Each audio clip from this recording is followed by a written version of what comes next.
정말 잘못했어. 내가 정말 한 번만 봐주라. 자기야, 다시는 안 그럴게. 정말 잘못했어. 어차피 내일이면 또 취해서 들어올 남편.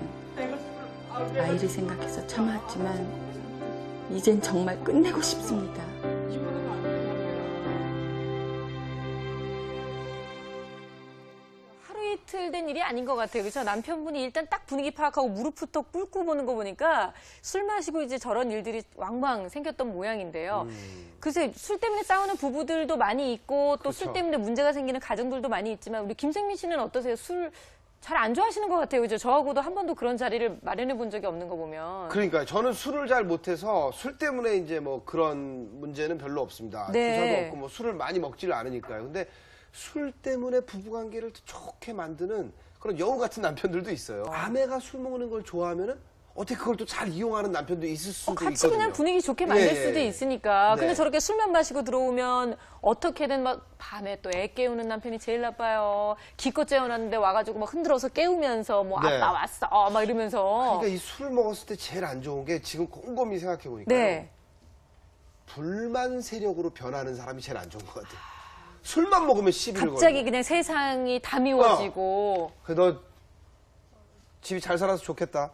이렇게 하고 갑자기 시비, 모든 게 다 시비로 바뀌는 사람이 네네, 있어요. 맞아요, 그러니까 맞아요. 아내도 너무 힘든 거죠. 그러면 또 싸움 나고 또 경찰서에서 전화하고 네. 이런 그러니까 최악의 경우는 이제 그런데 결국은 술을 마셔서 몸도 버리고 가족들한테 인심도 잃고 굉장히 이제 안 좋은 상황으로 이제 치닫게 되는 건데요. 선생님 저는 아내 입장에서는 이런 모습의 남편 뭐 술 깨고 나면은 저렇게 멀쩡하기는 하지만 술 취했을 때의 모습하고 너무 다르니까 최악의 남편처럼 느껴질 수도 있을 것 같아요. 네. 아내가 봤을 때는 남편의 어떤 모습이 진짜인지 모르겠대요. 그렇죠. 예, 왜냐하면 평상시에는 굉장히 온순하고 자기 표현이 또 없고요. 그 다음에 평상시에는 정말 순한 양 같다고 이야기를 하시거든요. 그리고 집안일도 잘 도와주고 아내 이야기도 좀 들어주고 이렇게 이제 평상시의 모습인데 이 남편이 속에 있는 이야기를 사실 평상시에 안 하기 때문에 술 먹으면 그 술 기운에 이제 사실은 폭발하고 이런 부분도 있고요. 그리고 아까 화면에서도 봤지만 아내가 가장 싫어하는 거는 내가 싫어하는 짓을 반복적으로 한다라는 거예요. 네. 내가 싫다고 얘기했는데도 고칠 생각은 안 하고 그렇죠. 그대로 계속 반복하면서 집에 오면 아내한테 계속 이렇게 뭔가 시비를 거는 것처럼 이렇게 느껴지는 거죠. 그리고 자는 아이 깨우고 또 흔들어서 아내한테 이제 뭔가를 자꾸 요구하고 예. 그래서 이제 이러한 갈등 등이 더 많이 이제 생긴다고 이렇게 보여져요. 남편 입장에서는 그 한국 사회에서의 네. 그 술, 이 좀 할 말이 있습니다. 왜냐하면 이게 사회에서 술로 이루어지는 게 너무너무 많아요. 그렇죠. 그래서 하긴 약간 취하더라도 아내분께서는 이해해 줘야 되는 게 그 상황이 억지로 가족 때문에 먹는 건지 아니면 이게 가족 때문에요? 왜냐면 돈을 벌어 가야 되잖아요. 아, 그러니까 결국은 우리가 사회생활을 잘하려면 술을 어느 정도 마셔야 사람들하고도 친해지고 그럼요. 인간관계도 이 얘기를 좀 하시는 거죠? 그럼요. 이 계약 관계에서 조금만 술을 더 잘 먹고 저쪽 비율을 조금만 더 잘 맞추면 이게 계약이 되는 상황이면은 네. 내가 여기까지밖에 못 먹지만 여기까지 먹어야 된다면 군인 정신으로 먹어야 되는 거죠. 그렇죠. 그럼 집에 갈 때 이제 어떻게 끌려가는 거죠, 끌려가, 그냥. 어쩔 수가 없는 거죠. 근데 그 상황에서 아이 저는 술을 못 합니다. 이러면 계약이 안 될 수도 있는 상황까지도 그러려면 집이 정말 부자여야죠. 술을 못 합니다. 아니 근데 집이 이런 부자. 얘기를 듣고 보면 저도 사실은 사회생활을 하니까 술을 전혀 안 마신다고 하면 거짓말이잖아요. 근데 이거는 사회생활 하려다 보니까 술이 꼭 필요해라고 얘기하는 건 술 마시는 사람들의 합리화 같다는 생각도 들긴 하거든요. 근데 아내가 좀 이해는 해줘야 됩니다. 그러니까 이런 이야기들을 거의 부부 상담 자리에서 거의 다 하시는 거예요. 네. 많은 남편들이 내가 나 좋아서 술 먹냐 이런 얘기를 꼭 하시는 거죠. 그러니까 업무적으로 꼭 필요하다라고 이야기를 하는데 우리나라의 어떤 남성들이 가지고 있는 술 문화라든지 직장 문화는 바뀔 필요가 있어요. 물론 이제 사회생활 하면서 꼭 끼는 게 이제 술인 거는 사실인 것 네. 같아요.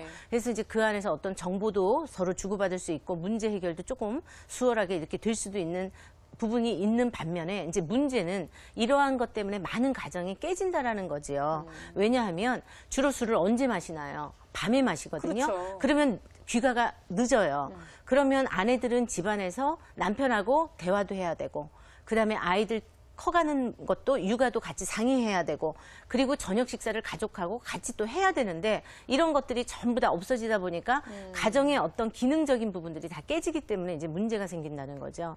그래서 그 많은 남편들이 내가 어쩔 수 없이 이 일의 연장, 업무의 연장으로 마신다라고 하는데 사실 그 부분에 대해서는 어느 정도 절제하는 분위기는 굉장히 필요합니다. 네. 그리고 아내분들도 그 부분에 대해서 적당히 마시라. 그러니까 어느 정도 자제하면서 적당한 선을 요구하는 거기 때문에 이건 절충성이 꼭 필요하다고 생각이 뭐 들어요. 일 때문에 마신다고는 하는데 아내들 입장에서 이제 보기에 술을 안 마시는 사람들 입장에서 보기에는 너무 즐기는 것 같아서 일로 마신다기보다는 괴로워하지는 않잖아요, 사실. 근데 그런 것도 약간의 차이는 있습니다. 또 어떤 아내는 뭐이 정도까지 마셨을 때도 네. 아이고 내 자서 얘기해요 하고 뭐 꿀물 주는 분도 있는데 네네. 어떤 아내는 더 덜 마셨는데도 막 그래도 노발대발 그렇죠, 막 화를 그렇죠. 내는 경우도 있기 때문에 약간 성격 차이도 있긴 그렇죠. 있는 술 거죠. 마시는 걸 워낙 싫어하는 여자 네. 같으면 진짜 한 두 잔 정도 마셨는데도 불구하고 화를 낼 수도 있겠죠. 그 정도에 따라. 그런데요, 대부분의 이렇게 살펴보면 화를 내거나 분쟁을 이렇게 만약에 이렇게 뭔가 이 문제 제기를 하는 네. 경우에